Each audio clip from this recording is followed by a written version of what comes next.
Metal Machine was something that I never thought was possible, and it's only 6 years ago. 6 years ago, I thought that people who put metal together, welding, metal fabrication, people like the car builders on television were all magic. I didn't think possible normal human beings could do anything like it. Until one day a friend of mine said, why don't you just come in and have a go on my welder and see what happens?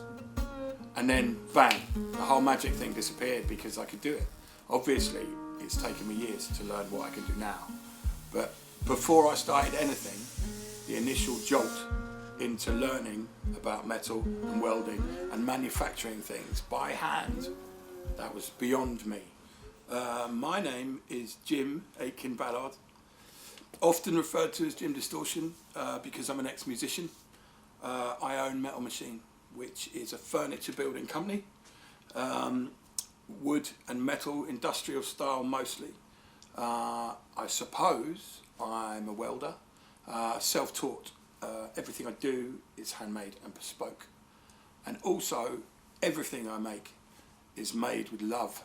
And that might sound stupid by someone who looks like I do, but I care about what leaves my shop, how it leaves it, when it leaves it on time, and also that it looks the right thing for me as well as my customers.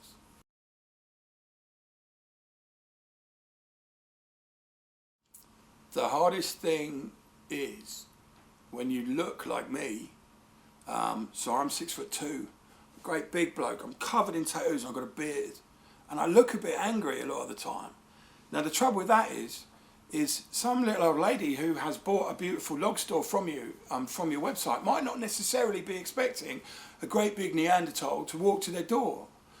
But then what you do is you have to be a chameleon. You have to be able to stand in front of a director of ICI or Doris in number 44 The Cuttings, East Cheam, who is a bit, you know, a bit insular and lives on her own. But you've got to be able to talk to all of these people.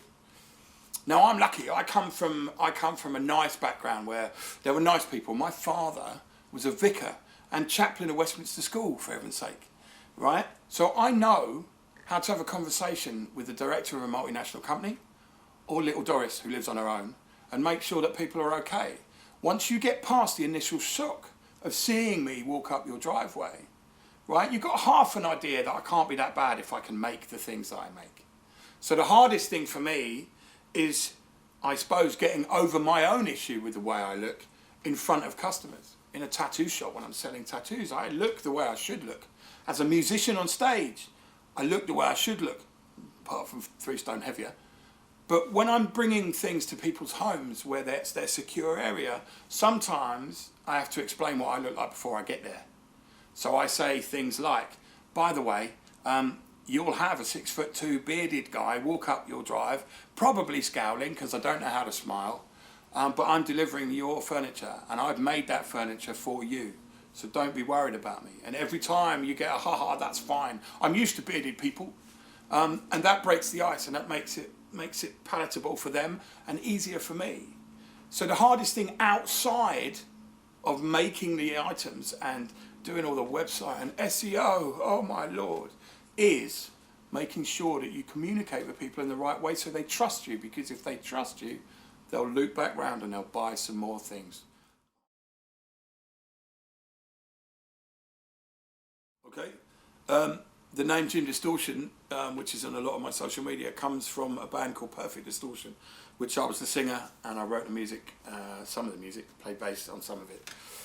Touring musician with a couple of bands. First band was years ago when I was a kid, called Futile Gesture, then Perfect Distortion, then Distorted Breed and some other bands as well.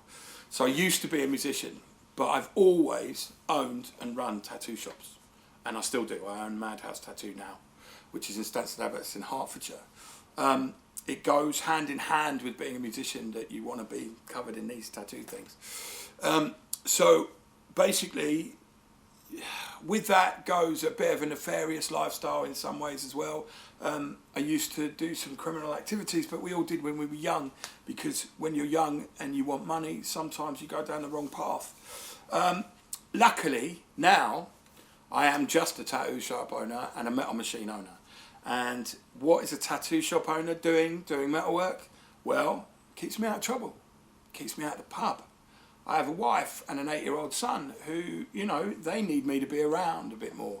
So the chaos that was my life before has calmed down into Metal Machine. And also welding and metalwork is it's cathartic. It makes you relax. It makes you think about everything you're doing and block out everything in the outside world. Because sometimes life is not what you want it to be. But you can make business and how you make your money into something that you really enjoy. And everyone on the internet will tell you your dreams can come true. They can't come true unless you make them come true. Because good things don't come to those who wait. Good things come to those who go out and make it happen.